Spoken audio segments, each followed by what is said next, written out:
મહેમાનો તેમજ નાના બાળકોને આ ગોરખ ગામની નવરા પટેલના સત નમન। મા અને માતૃભૂમિને સૌથી પહેલા મારા વંદન, મા અને માતૃભૂમિને સૌથી પહેલા મારા વંદન। એ કદાચ પિતાએ આપેલ શ્રેષ્ઠ સંસ્કાર પૈકી એક ગણી શકાય, એ કદાચ પિતાએ આપેલા શ્રેષ્ઠ સંસ્કાર પૈકી એક ગણી શકાય। તો આજે હું તમને પિતા વિશે કંઈક કહેવા માંગુ છું। આપણે સૌ જાણીએ છીએ કે દરેક કવિઓ તેમજ લેખકોએ મા અને માતૃત્વની ઉપમા આપી છે, પરંતુ ક્યાંય પણ અને ક્યારેય પણ પિતા વિશે ઉપમા આપવામાં આવી નથી કે તેના વિશે લેખ પણ લખવામાં આવ્યો નથી।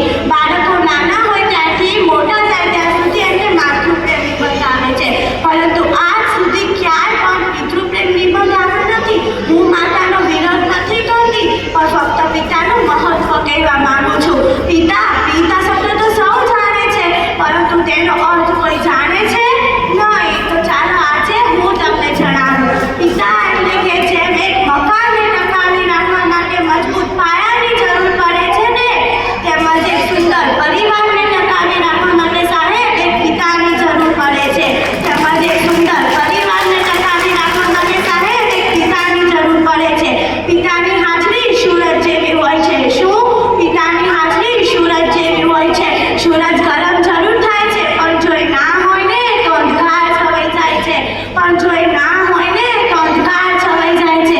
એક એવી કહેવત છે કે ઘોડે ચડતો બાપ મરજે પણ છાણા વીણતી માં ન મળતી, ઘોડે ચડતો બાપ મરજે પણ છાણા વીણતી માં ન મળતી। પણ ફક્ત હું તમને એટલું જ કહેવા માંગુ છું કે તમે એકવાર બાળકને પૂછી તો જોજો કે જેમને પોતાના પિતાને ગુમાવ્યા છે, પોતાના પિતાનો પ્રેમ મળ્યો નથી, એ બાળક પાસેથી એકવાર જાણી તો જોજો કે પિતાનું આ જીવનમાં મૂલ્ય શું હોય છે।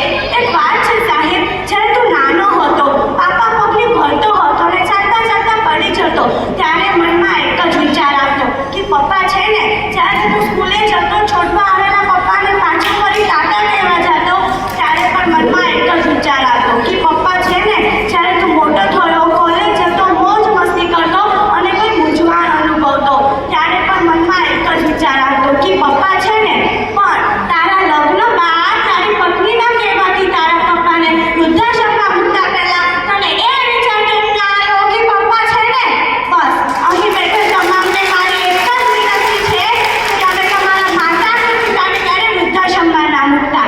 જો એ છે ને ત્યારે જ તમે છો, એના વગર તમારું કાંઈ અસ્તિત્વ જ નથી। અને છતાં પણ જો તમારે જાણવું જોઈએ ને સાહેબ કે પપ્પા વગર તમારી ઓકાત શું છે, તો એક વખત તમારી જ શેરીમાં તમારા પિતા સાથે આટો મારજો ને એક વખત એકલા આટો મારજો, ખબર પડી જ જશે। જ્યારે તમે એકલા હશો ને, અરે બોલાવાની વાત તો દૂર રહી, લોકો તમારી સામું પણ નહીં જોવે।